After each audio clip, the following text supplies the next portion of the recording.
Hello again YouTube, Carl Belch here. Today I'm doing an everyday carry update. This is for December of 2013 and I made some pretty significant changes, so I thought I'd show you what my everyday carry system looks like. First of all, I'm still carrying the full-sized M&P40. This has a 15 round magazine capacity. I carry an extra magazine with it. Excellent gun, I love it. Shoots straight, feels good in hand, capable of doing anything I need it to do. I've been carrying it in this DeSantis leather holster outside the waistband just because it's a lot more comfortable and more stable. In cases that I want a little deeper concealment, I also still have my Walther PPS that will occasionally carry inside the waistband. Excellent little gun. I just like the capability of the full frame, so that's why I carry it. Then next on my belt, I have this Nitecore P12. This is an awesome 18650 powered light. 950 peak lumens, and on low it runs for 520 hours. It has strobe function, SOS, beacon, things like that. Excellent little light. It also has a little power readout, so if I go like that, you can see the mode button blink there. 4 blinks, pauses a second, 1 more blink. That shows me that the battery has 4.2 volts, which is almost full for an 18650. So that's kind of a cool little function. Awesome little light. Oh, and also it has this anti-roll ring on it. This came in the package, it's removable if you'd like, but I like to keep it on there. It allows me to use this as a weapon light, so I can still have a nice two-hand hold. You can see you hold it with your fingers and then activate it against your knuckle, and that gives you a pretty excellent little weapon light with still having basically a two-hand grip on your gun. So I do carry it for that, and also I just like how bright it is. It has an awesome 222 meter throw, which is nice and throwy. So great little light. It's definitely big. I do carry it in this pouch on my belt because I feel like it's too big for pocket carry. One theme you will notice is there are a lot of flashlights in my system. I'm definitely a flashlight junkie. So that leads me on to my next thing. This is the Lumapower EDC LM21. This is a AAA powered light. This light has 3 modes.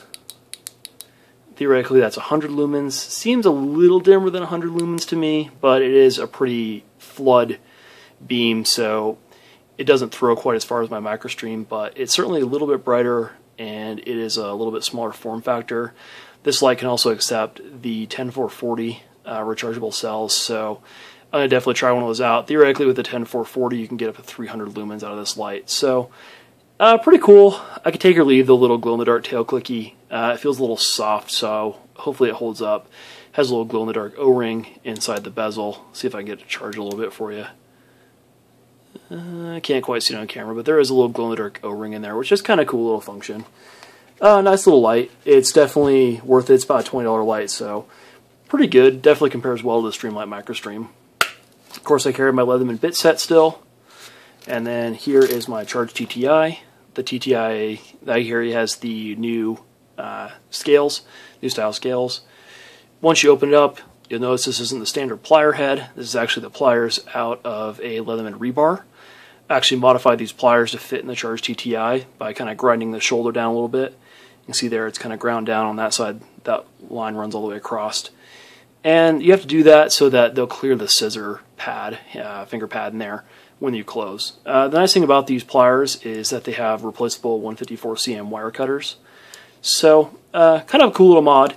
A little hard to modify such an expensive multi-tool, but I definitely like the replaceable wire cutters, and I hope Leatherman includes them on their newer tools. Next, you'll see I have 2 knives. It's not because I'm worried about a backup, because I already have a knife in my on my keychain and in my Leatherman. I simply can't decide between these two. I love both these knives, Spyderco Delica and VG10. Excellent lightweight little knife. And then this is the Benchmade Mini-Griptilian in D2. Excellent knife as well. Love the access lock, nice and quick and easy. So those are great little knives, and I simply can't decide between the two of them, so I figure they're pretty lightweight, so I'll just carry both. Next, my keychain. A couple things have changed. It is still on the aircraft cable. That's nice because it's nice and flexible and large, so it makes it more comfortable in your pocket and easier to add and remove things. I still have the Magnesium and Ferrocerium fire starter. Same Kingston thumb drive, still holding up really well on my keys. Still have the Fenix EO1, and I carry the EO1 for a couple reasons. First of all, even though it's not the brightest light, it has a good runtime. So it definitely, the runtime is more important to me in the case of this light, because this is more of a backup, so I don't want it to be running out on me. I also like the AAA because it's easy to replace and inexpensive. You're not taking it apart to putting expensive coin cells like some other keychain lights. So I go with size over on this one because it's, you know, it allows you to use the less expensive batteries, and it's still a lot brighter than most coin cell lights. So great little keychain light. Have the Leatherman Squirt PS4. Kind of redundant because I carry the Charge, but I enjoy the Squirt. It has some nice functions. It has scissors, it has file, blade, and of course pliers. So nice little multi-tool. I also have it on a removable clip so that it's more easy to use if I need to, so the keys don't get in the way. And last but not least, I finally picked up an Atwood tool. This is the Atwood G2 Atwrench, SAE in S30V steel. This is an awesome tool. Atwood just makes beautiful stuff. He does really small run productions, so they're kind of hard to get, and they're extremely in high demand. So after quite a while of hoping and waiting and getting in line, I finally picked one up, and I'm really happy. This one has the little wrench here, bottle opener, and a pry bar. Bottle opener works great. I haven't tried the wrench, but the pry bar works well. Just beautiful finish. I highly recommend Atwood tools if you can get a hold of one. So, really excited to add that to my system. Next, I have the SpecOps THE Wallet Jr. I've removed all my stuff from in here, all the cards, so that there's no privacy issues, but I still have the everyday carry stuff in. This wallet has the shark bite closure, which I really like, because I hate Velcro for the most part, especially on a wallet. But that allows the wallet to close positively, but still open easily. I hope you guys have seen my video on how to make this flashlight. If not, go check it out. It's made from a fishing bobber. It's a little backup flashlight that you can keep in your wallet. It can be made for less than 10 bucks, so pretty cool little thing. And then lastly, inside the wallet, I have the $1 11-in-1 multi-tool card. This has saw, bottle opener, can opener, blade, ruler, screwdriver, wrenches. You know, it's kind of a jack of all trades, master of none.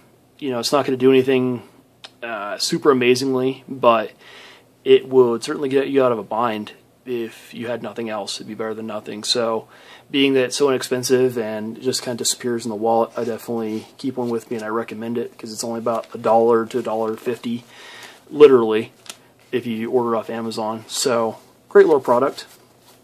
Then on my wrist, I have the Casio Protrek. Take it off here, I'll show you which model it is real quick. Zoom in on the back here. This is the PRG 550. This has solar powered. It's also altimeter, barometer, and compass built in. The hands actually read out the different functions for you, so if I go into the compass mode, you'll see the second hand move around. You can see the second hand move there, and then if I turn the watch, the second hand keeps up, and that's showing north. So that's kind of cool the way it does that. It also has a barometer, and then last but not least, an altimeter. So pretty awesome little watch. I like it. It's pretty big if you have small arms or anything like that, but for me it fits on the wrist pretty well. The backlight's a little weird. You can see it's an LED down there instead of like the regular Indiglow, which is kind of cool because it lights up the bezel really well. It also makes the hands glow because they're glow in the dark, and it actually kind of casts pretty good light, so you can actually kind of get around it at night. Like if you have to get up and use the bathroom, you can actually use the light on your watch to kind of see where stuff is. Then on my other wrist, I have a homemade Senate paracord bracelet. This bracelet's kind of cool. It basically is woven so that if you untie this knot here and pull the cords, it instantly comes apart into one strand, so you can unravel it in like 5 seconds flat. I'll probably be doing a video showing you how that works here pretty soon. I don't really want to take apart this one right now because this is one of my favorites, so I only take apart this one if I need to. But it's kind of nice. It's certainly better than tearing apart, you know, the regular Solomon bar ones that take forever. This one just zips open. So it also is kind of a unique design. You don't see too many of the off-the-shelf ones that look like this. And then last but not least, a couple new things I've added extremely recently that aren't quite sticking yet, but I'm working on. This is a Parker Jotter. Excellent little pin. It's about $10. Feels like a much more expensive pin. I have the Fisher space pin refill in here, which is pretty cool because it allows you to write underwater, you know, in all sorts of adverse conditions, as I'm sure you've heard. And I feel like this pin's a lot nicer looking than the Fisher pins, and it's actually a little bit less expensive a way to get into a Fisher than to buy one outright. So certainly more elegant, nice pin. The Fisher cartridges write really well, so overall I'm really happy with it. I just don't use a pin as much as some people do, so it sometimes gets forgotten. And then last of all, I've been adding a cotton handkerchief. This goes in my back pocket opposite of my wallet, and it's just nice for lots of things. You know, wiping sweat off your brow, drying your hands, you know, hand to somebody who, you know, might be upset. You know, I don't use it to blow my nose, but I could. I imagine it would come in handy if you had like a bloody nose, or if you had like a wound that you need to put pressure on. There's a lot of uses for it, and they are very inexpensive and don't really weigh basically anything and don't really take up any space because they go in my rear pocket that I haven't been utilizing. So that's something I kind of forget sometimes, but I'm definitely adding to my system, and so I'll include it today to help remind myself to keep using it. Overall, I'd love to hear your comments. I certainly appreciate you tuning in, sticking with me, and I appreciate your views. And I'd certainly like it if you subscribe and like, and I will be back soon with more content. Thanks.